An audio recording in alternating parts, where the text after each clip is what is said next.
Hello everyone बच्चों, अगर आप क्लैट की तैयारी कर रहे हो और इस साल एग्जाम देने वाले हो क्लैट का जो दिसंबर में होने वाला है, तो ये वीडियो आपके लिए बहुत ज़रूरी है। ये वीडियो आज मैं आपको बताऊंगा कि जो लीगल रीजनिंग का जो सेक्शन है उसको सॉल्व कैसे करना होता है। करंट अफेयर से किस तरीके से क्वेश्चन पूछा जाता है पैराग्राफ फॉर्म में, फिर उसके जो क्वेश्चंस होते हैं उसको किस तरीके से सॉल्व करना है, ये सारी चीज़ें मैं आपको बताऊंगा। लीगल रीजनिंग के टॉपिक पर हमारा ये पूरा वीडियो होने वाला है। कोशिश करूंगा 5 से 10 मिनट के अंदर जो है वो पूरे टॉपिक का कॉन्सेप्ट, उसका प्रिंसिपल मैं आपको समझा दूं। तो इस वीडियो को पूरे एंड तक देखिएगा। और अगर ये वीडियो अगर ये लेक्चर अगर आपने समझ लिया तो आपके बहुत सारी प्रॉब्लम्स जो है वो सॉल्व हो जाएंगी। आपको आइडिया लग जाएगा कि कोई भी क्वेश्चन को हमें सॉल्व किस तरीके से करना है। ठीक है ना, उसको पढ़ना कैसे है, उसको सॉल्व कैसे करना है। तो ये वीडियो बहुत जरूरी है, इसको एंड तक जरूर देखना प्लीज। ठीक है, तो चलो शुरू करते हैं। तो गाइस, जैसे कि लीगल रीजनिंग का एक जो है मैंने एक एग्जांपल लिया है आपके लिए। ठीक है ना, सबसे पहले हम देखेंगे कि जो करंट अफेयर है वो चल क्या रहा है ना।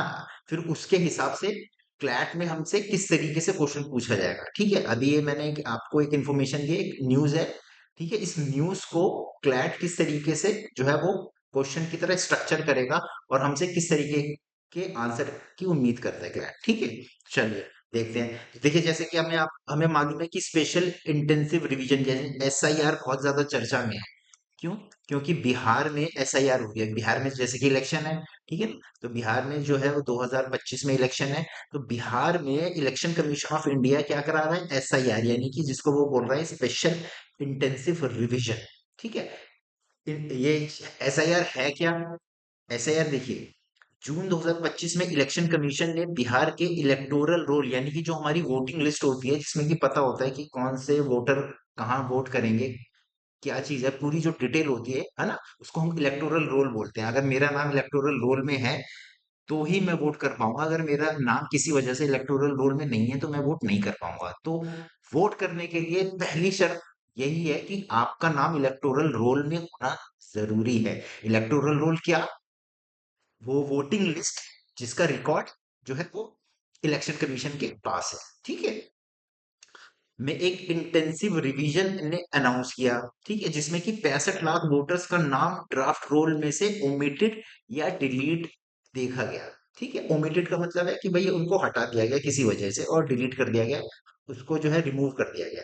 उसके अलग अलग रीजन है, वो हम आगे बात करेंगे। ठीक है ना, इसके पीछे का रीजन जैसे कि डेथ हो गई किसी की।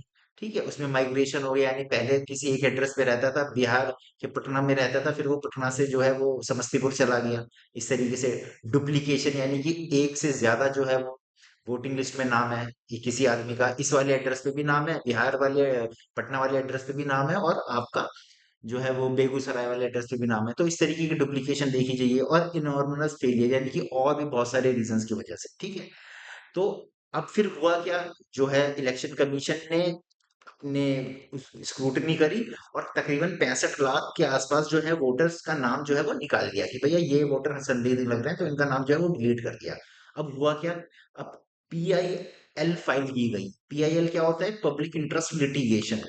पब्लिक इंटरेस्ट आपका लिटिगेशन, यानी कि जो पब्लिक के इंटरेस्ट में जो है पिटीशन फाइल की जाती है सुप्रीम कोर्ट में। अब उसमें हुआ क्या?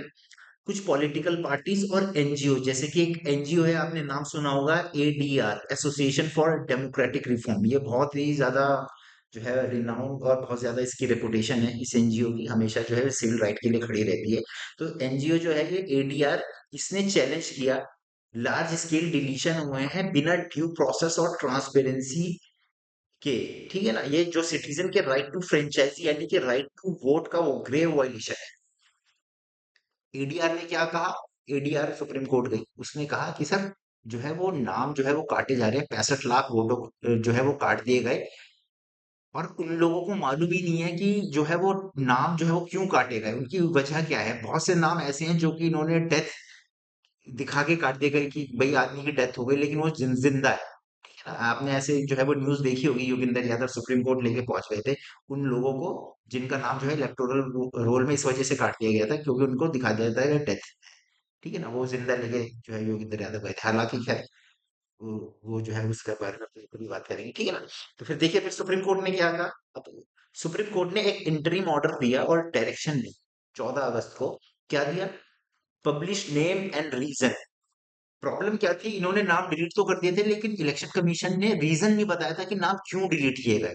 तो सुप्रीम कोर्ट ने ऑर्डर कहा किया भाई, सुप्रीम कोर्ट ने इलेक्शन कमीशन ऑफ इंडिया को डायरेक्शन दी कि ड्राफ्ट रोल में से जो 65 लाख वोटर्स के नाम है वो बूथ वाइज जो है वो लिस्ट के रूप में ऑनलाइन जो है वेबसाइट पर डालिए, और पब्लिकली जो है वो उसको लगाइए, बताइए कि भाई क्यों डिस्प्ले कीजिए कि भाई आपने जो है वो क्यों काटे, डेथ, माइग्रेशन या डुप्लीकेशन, और उसका रीजन भी बताइए, उनका नाम भी बताइए जिनका जो है वो नाम कटा, और उसका रीजन भी बताइए कि क्यों काटा। ठीक है। अच्छा, सर्चेबल होना चाहिए, क्योंकि भाई इतनी बड़ी लिस्ट है, बिहार में 7-8 करोड़ वोटर है, अब उसमें नाम आप कैसे ढूंढेंगे, तो एक सर्चेबल जो है वो ऑप्शन होना चाहिए।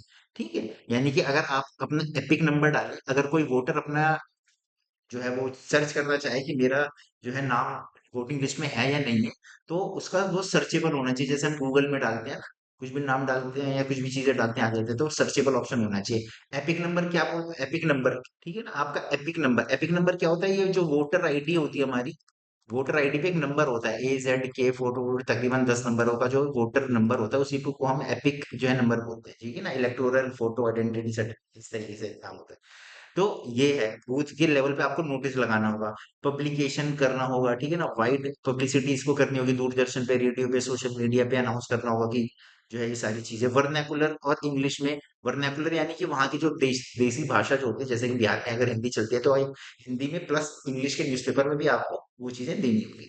ठीक है ना, और आपको आधार कार्ड अलाउ करना होगा। ठीक है, पहले आधार कार्ड अलाउ नहीं कर रहे थे कि भाई हम जो है आधार कार्ड को नहीं मानते कि क्या कहते हैं, ये आपका किसी भी तरीके की आइडेंटिटी को जो है वो एक तरीके से शिनाख्त कर रहा है, right? तो हम ये चीज नहीं मानते, तो सुप्रीम कोर्ट ने कहा कि भाई, हम सुप्रीम कोर्ट ने रिकमेंड किया कि भाई आधार कार्ड तो आपको मानना पड़ेगा। ठीक है, अगर कोई आदमी आपका आधार कार्ड दिखा रहा है तो इसका मतलब वो सिटीजन ऑफ इंडिया है, तो ये आधार कार्ड आपको मानना पड़ेगा। ठीक है, तो ये चीजें। अब इलेक्शन कमीशन ने कुछ रिस्पॉन्स दिए, पब्लिकली जो है किया, इलेक्शन कमीशन ने सुप्रीम कोर्ट के ऑर्डर को 56 घंटे के अंदर 65 लाख ओमिट हुए वोटों की लिस्ट अपलोड कर दी। ठीक है ना, legal staff on omission list. कुछ इलेक्शन कमीशन ने आर्ग्यू किया था स्टैट्यूट की, भाई रिप्रेजेंटेशन पीपल एक्ट जो 1950 का था, जहां से हमें वोटिंग राइट मिलता है ना, only requires publication on draft roll and provision for the claims, no legal mandate है कि भाई डिलीशन या लिस्ट या रीजन पब्लिश करना ही जरूरी है, लेकिन फिर भी सुप्रीम कोर्ट ने उनकी ये बात नहीं मानी और उन्होंने कहा कि नहीं भाई, आपको जो है वो दिखाना ही पड़ेगा, आप जो वोटिंग लिस्ट में जो आपने नाम काटा है वोटरों का, वो आपको पब्लिश करनी पड़ेगी। ठीक है, तो एक मोटा मोटा ये है कि हमारा जो है वो एक न्यूज था, और ये बहुत ज्यादा इंपॉर्टेंट न्यूज है, इसमें से आने के बहुत ज्यादा चांसेस है। मुझे तो लगता है 70-80% चांसेस है कि इसमें से कोई ना कोई क्वेश्चन जरूर फंसेगा। ठीक है ना, तो ये हमारी एक ब्रॉड पिक्चर हो गई SIR को लेकर बिहार में। ठीक है, तो अब आई होप आपको बैकग्राउंड समझ में आ गया होगा। अब अब इम्पोर्टेंट चीज ये है कि अब इसमें से सवाल कैसे आएगा। ठीक है ना, वो आपसे कोई ये नहीं पूछेगा कि ECI की फुल फॉर्म बताओ, इलेक्शन कमीशन ऑफ इंडिया, नहीं। वो आपसे अब इस पर एप्लीकेशन बेस्ड क्वेश्चन पूछेगा। अब वो हम देखते हैं, क्लैट मॉक टेस्ट सैंपल। ठीक है, अब ये देखते हैं कि ये क्वेश्चन सॉल्व करते हैं, कोशिश करते हैं। अब देखिए, in response to widespread omission from Bihar draft electoral roll during the special intensive revision, the supreme court directed the election commission to publicly publish searchable booth-wise list of 65 lakh omitted voters along with the reason such as death, migration, duplication and accept Aadhaar and Epic validity valid identity proof for filing claims। ठीक है ना, यही तो हमने बात करी, यही मैंने आपको पूरा बताया। ठीक है, अब देखिए क्वेश्चन किस तरीके से पूछा जाएगा। Question number 1, which constitutional principle is highlighted by the Supreme Court requirement for notice and the reason। इनमें से सुप्रीम कोर्ट ने क्या चीज कंसीडर करी कि जो उसने इलेक्शन कमीशन को नोटिस दिया और उससे रीजन पूछा कि भाई आपने क्यों जो है वो इतने जो है वोटर्स का नाम आपने डिलीट कर दिया है विदाउट गिविंग एनी नोटिस और रीजन। ठीक है, तो क्या ये फेडरलिज्म का एग्जांपल है? नहीं। Natural justice, separation of power और डायरेक्टिव प्रिंसिपल। तो गाइस इसका आंसर क्या होगा? फेडरलिज्म का कोई मतलब ही नहीं है, ये तो बात फेडरलिज्म की हो ही नहीं रही, ना सेपरेशन ऑफ पावर की बात हो रही है, ना डायरेक्टिव प्रिंसिपल की बात हो रही है। It is a natural justice, इसको बोलते हैं प्रिंसिपल ऑफ नेचुरल जस्टिस, कि भाई ये मेरा अधिकार है ना, ये तो एक न्याय है, नेचुरल जस्टिस है कि भाई मैं जो है इस देश का वासी हूँ, मैं इस देश का नागरिक हूँ और मैं वोट डालना चाहता हूँ, और इन्होंने मेरा वो जो है वोट काट दिया और मुझे बता भी नहीं रहे कि आपका वोट क्यों कटा। मैं जिंदा भी हूँ और मैं वहीं रह रहा हूँ जहां मैं पहले पिछले 20-30 साल से रह रहा था, है ना। तो एक नेचुरल जस्टिस, ये इसका एग्जाम्पल, तो इस तरीके से क्वेश्चन पूछे जाते हैं। ठीक है, अब सेकंड क्वेश्चन देखते हैं। Under which provision does the supreme court derive authority to monitor electoral transparency. ठीक है ना।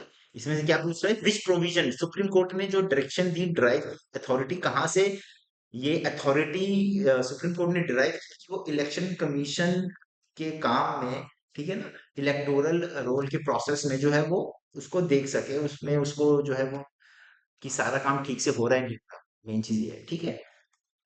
तो आर्टिकल 14 देखिए, आर्टिकल 14 का मतलब ही नहीं है तो फंडामेंटल राइट है। Article 19 is also fundamental right. ठीक है, राइट टू स्पीच हो गया, फ्रीडम हो गया, लिबर्टी हो गया। आर्टिकल 32 ये आ गया आपका कॉन्स्टिट्यूशनल रेमेडी।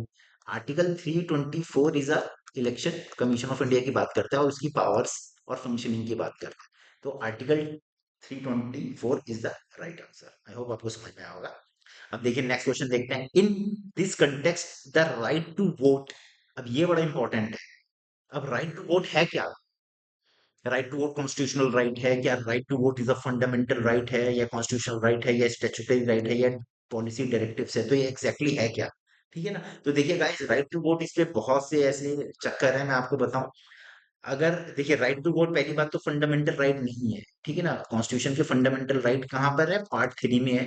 ठीक है, ये जब आप लॉ करेंगे, थोड़ा सा एक एडवांस ये क्वेश्चन है, अगर आप लॉ करेंगे तो उसमें आप फंडामेंटल राइट्स पढ़ेंगे तो फंडामेंटल राइट के पार्ट 3 में राइट टू वोट का जिक्र नहीं है, तो it's not a fundamental right. ठीक है ना। अब कॉन्स्टिट्यूशनल राइट है, कॉन्स्टिट्यूशनल राइट है, और एक सी है statutory right in the representation of people act. देखिए जो कॉन्स्टिट्यूशनल राइट है अंडर 326, 326 क्या कहता है? 326 सिर्फ और सिर्फ इलेक्टोरल रोल के बारे में बताता है कि अगर आप सिटीजन ऑफ इंडिया हैं और आप 18 साल से प्लस हैं एज, तो आपका नाम वोटिंग लिस्ट में होना चाहिए। लेकिन ये राइट टू वोट के बारे में बात नहीं करता।